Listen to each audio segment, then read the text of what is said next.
Hello friends, welcome you again on our YouTube channel. उम्मीद है आप सभी आने वाले एग्जाम की तैयारी कर रहे होंगे और आपकी तैयारी को और बेटर करने के लिए हम छोटा सा प्रयास कर रहे हैं कि आपके लिए कुछ मल्टीपल चॉइस क्वेश्चंस लेके आते हैं हमारे इस चैनल पर। और आज हम आपके लिए लेके आए हैं जो बच्चे पेपर 2 कॉमर्स की तैयारी कर रहे हैं।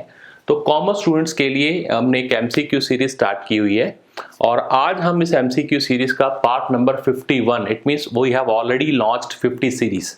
किसी में 10 क्वेश्चंस है, किसी में 20 क्वेश्चंस है, हर सब्जेक्ट को कवर करने की कोशिश की गई है। और आज हम जो करेंगे वो करेंगे बैंकिंग एंड फाइनेंशियल इंस्टीट्यूशन में से, जो हमारा यूनिट नंबर 7 है। तो ये एमसीक्यूज कुछ प्रीवियस ईयर के पेपर में से लिए गए हैं, कुछ ऐसे कंसेप्ट हैं जो आपको जानने जरूरी हैं आने वाले एग्जाम के पॉइंट ऑफ व्यू से। तो अगर आप इन मल्टीपल चॉइस क्वेश्चंस को कर लेते हैं तो एक तरह से आपके सिलेबस की रिवीजन बहुत अच्छे से हो जाएगी। तो आप इनको करें। इससे हम अपने टेलीग्राम चैनल पे हम पहले अनसॉल्व्ड क्वेश्चन डालते हैं, वहां करें, उसके बाद ये वीडियो देखें ताकि आपको पता लगे कि हम कितना हमारे को आता है। और हम अगर कंपटीशन की बात करें, जैसे नेट का आपको पता है ऑल इंडिया लेवल का कंपटीशन होता है, तो हमारी एप्लीकेशन में जो आप एमसीक्यू सीरीज करेंगे तो you will come to know about your water level कि मेरा बाकियों से रैंकिंग क्या आ रहा है, मुझे कितने क्वेश्चन सही हो रहे हैं और मेरा रैंक क्या है।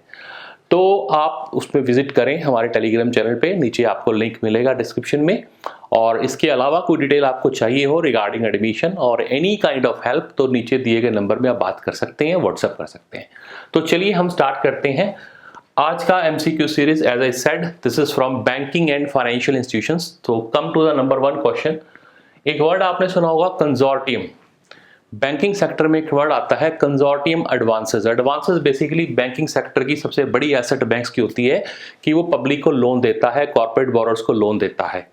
तो कई बार क्या होता है कि सपोज एक कंपनी ने बैंक को अप्रोच किया लोन लेने के लिए, तो बैंक को ये लगता है कि मैं अपने रिस्क को कम करना चाहता हूं, तो वो एक जो लोन का अमाउंट है वो अकेला फंडिंग ना करके 2-3 बैंकों के ग्रुप को लेकर फंडिंग करेगा।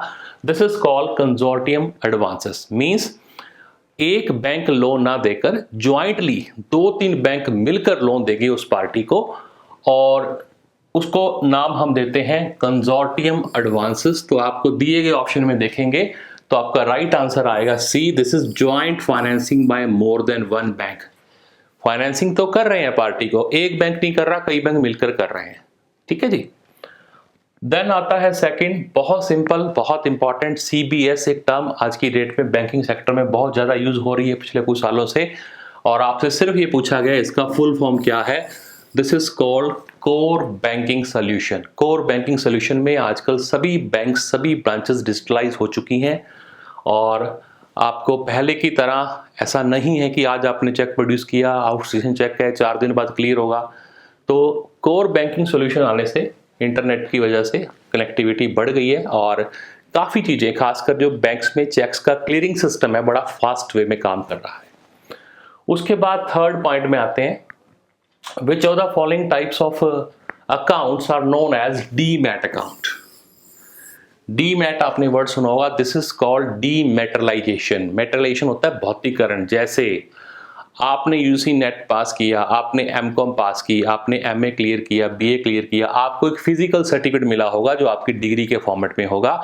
वो आपको पेपर फॉर्मेट में ना देकर आपके ईमेल पे सॉफ्ट कॉपी दे दें तो क्या बन जाएगा, वो डीमैट फॉर्म हो जाएगा। तो शेयर मार्केट के अंदर ये बहुत समय से चल रहा है कि physical share certificate company issue नहीं करती।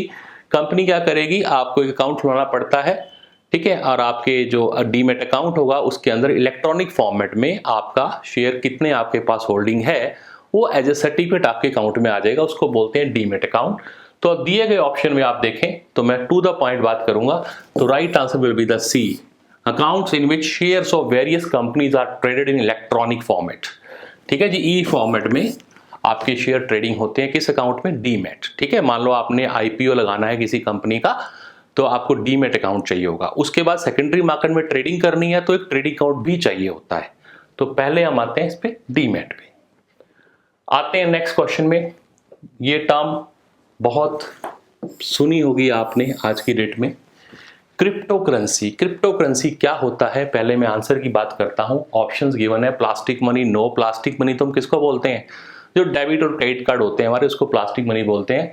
It is a digital medium of exchange. आपने सुना होगा बिटकॉइन, ऐसा नहीं है कि बिटकॉइन अकेली एक क्रिप्टो करेंसी है, क्रिप्टो करेंसी बहुत सारी हैं, बट जो फेमस है, जिसके अंदर ग्रोथ बहुत ज़्यादा देखी गई पिछले कुछ सालों में, बहुत लोगों ने ट्रेडिंग किया, इवन इंडियन गवर्नमेंट भी अभी इसके ऊपर नए रूल बन रहे हैं। उन्होंने ये कहा है, गवर्नमेंट ऑफ इंडिया ने, कि सभी कंपनीज को जो बिटकॉइन में इन्वेस्टमेंट कर रही हैं, क्रिप्टो करेंसी में इन्वेस्टमेंट कर रही हैं, उनको अपना डाटा मेंटेन करना पड़ेगा and they have to disclose कि उनकी कितनी इन्वेस्टमेंट क्रिप्टो करेंसी में है। ठीक है, इवन क्रिप्टो करेंसी हमारे यहाँ पर जो सेंट्रल बैंक है आरबीआई या हमारे जो मिनिस्ट्री ऑफ फाइनेंस है, कई बार उसका बयान भी आएगा, ये बहुत बड़ा चैलेंज है, तो उसको कैसे मैनेज करेंगे। फिलहाल इसका मीनिंग की बात वो है, this is digital medium of exchange, crypto currency का मीनिंग मैं आपको बताना चाह रहा हूं। Come to question number 5। Banking sector में एक टर्म आती है capital adequacy ratio. Capital adequacy ratio ये होता क्या, इसको समझे आप। आपने पढ़ा होगा बेसल नॉर्म्स, ठीक है, ये वर्ड आपने सुना होगा, बेसल नॉर्म्स। तो यहां पर एक बात की गई थी कि कैपिटल एडिक्वेट मात्रा में रखनी है, यानी कि जो हमारे डिपॉजिटर हैं बैंक में, उनके इंटरेस्ट को हम प्रोटेक्ट करना चाहते हैं, उनके डिपॉजिट अमाउंट को हम प्रोटेक्ट करना चाहते हैं। तो बेसिकली आपकी एसेट्स का कितना रिस्क एक्सपोजर है, ठीक है, कितनी रिस्की एसेट्स हैं आपकी। रिस्की एसेट्स कौन सी होती है, बैंक की एसेट्स का मतलब क्या है, एडवांसेस एंड लोन्स, जो उन्होंने लोन्स के रूप में दे रखी हैं। तो एक रेशो, जैसे बेसल ने उस टाइम कहा था कि 8% होना चाहिए, अब कुछ लोग इसको 9 या कुछ बात आई 11% होना चाहिए, वो जो भी है नॉर्म्स। बात ये है, कैपिटल एडिक्वेसी रेशो क्या कहता है, it is a thermometer of banks health, बिल्कुल ठीक बात है। It's a ratio of its capital to its risk, ये भी ठीक बात है। It can indicate the capacity of banks ability, क्या कि बैंक आने वाले टाइम में पॉसिबल लॉसेस को कितना हद तक एब्जॉर्ब कर सकता है, उसकी रिस्क पेइंग कैपेसिटी कितनी है। तो ये तीनों ही कैपिटल एडिक्वेसी रिस्क के बारे में बात करते हैं, कैपिटल एडिक्वेसी रेशियो के बारे में बात करते हैं। क्वेश्चन कह रहा था कौन सी स्टेटमेंट करेक्ट नहीं है, नॉट पूछा है, तो नॉट पे मैं जाऊंगा तो मेरा आंसर आएगा डी। डी क्या कहता है, अच्छा कैपिटल एडिक्वेसी रेशियो का मतलब क्या है, क्या ये डिपॉजिटर के लिए चेतावनी है, नहीं, ऐसा नहीं है, फेथ नहीं खोरेंगे वो, बल्कि कैपिटल एडिक्वेसी रेशियो रखने से उनका बेनिफिट होता है। ठीक है, तो चलिए 5th के बाद क्वेश्चन नंबर 6। अब बैंकिंग सेक्टर के अंदर जब भी लोन देने की बात आती है तो गवर्नमेंट ऑफ इंडिया एक कॉमन वर्ड आपने बुक से पढ़ा होगा, प्रायोरिटी सेक्टर्स, प्राथमिकता के आधार पर कुछ क्षेत्रों को चाहती है आरबीआई की लोन दिया जाए, चाहे वो एग्रीकल्चर सेक्टर है, चाहे हमारा इंफ्रास्ट्रक्चर है, चाहे हमारा कम्युनिकेशन है। तो यहां पर पूछा गया इसमें से कौन सा प्रायोरिटी सेक्टर में इंक्लूड नहीं है। एग्रीकल्चर मोस्ट जो सबसे ज़्यादा वेटेज रखता है, and education again, housing again, तो जो नहीं है वो कौन सा है, लाइफ इंश्योरेंस पॉलिसी।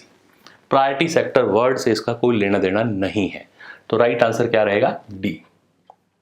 चलिए 7th question, insurance cover for the bank deposit in our country. C, इसको मैं थोड़ा सा एलोबरेट करूंगा। अक्सर आपने देखा होगा अभी रिसेंटली एक तो प्राइवेट बैंक्स के ऊपर ऐसी बात आई कि गवर्नमेंट ने उनके अंदर डिपॉजिटर को कह दिया आप इससे ज़्यादा पैसा नहीं निकाल सकते। बहुत से इन्वेस्टर घबरा गए, जैसे अभी रिसेंटली येस बैंक का केस आया, उसके बाद 2 प्राइवेट बैंक आए।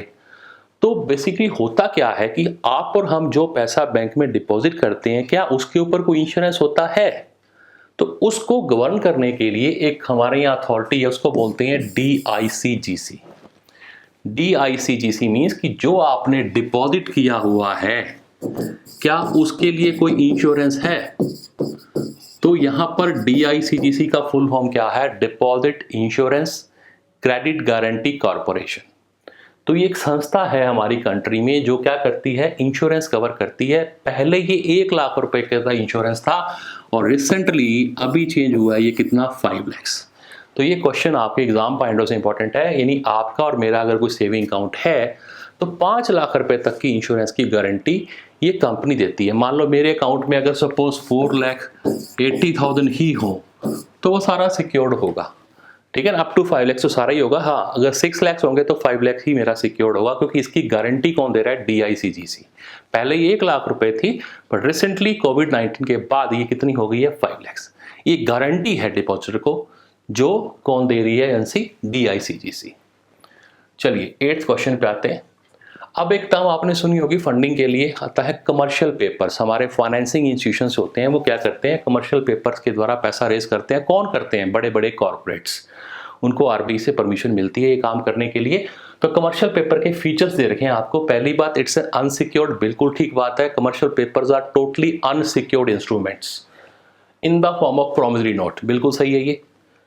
The highly rated corporate borrowers can raise the short term funds through this instrument. बिल्कुल ऐसे ही होता है कि जितने भी हाईली नेटवर्थ कंपनीज होती हैं वो शॉर्ट टर्म के लिए पैसा मार्केट से रेज कर सकती हैं। It's an addition instrument to the investing community, बिल्कुल ठीक बात है। आप और मैं अगर इन्वेस्टमेंट करना चाहते हैं तो हमारे लिए अच्छा ऑप्शन हो सकता है कोर्स। ऑल्दो अनसिक्योर्ड है बट रेट अच्छा आपको मिलता है। तो अगर हम इसके फीचर्स की बात करें तो ये सारे फीचर इसको कवर करते हैं, तो हमारा आंसर क्या रहेगा? All of the above, these are the features of the commercial paper. चलिए 9th पे आते हैं।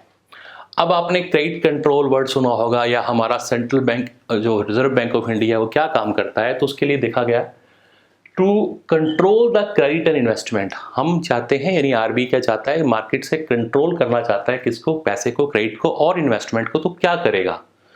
4 ऑप्शन दिए गए हैं जो सेंट्रल बैंक कर सकता है। मैं वन बाय वन बात करूंगा। सबसे पहला, sell the securities in the open market and hike the cash reserve ratio. तो राइट आंसर मेरा यही है, मैं आपको डिटेल में बता देता हूँ।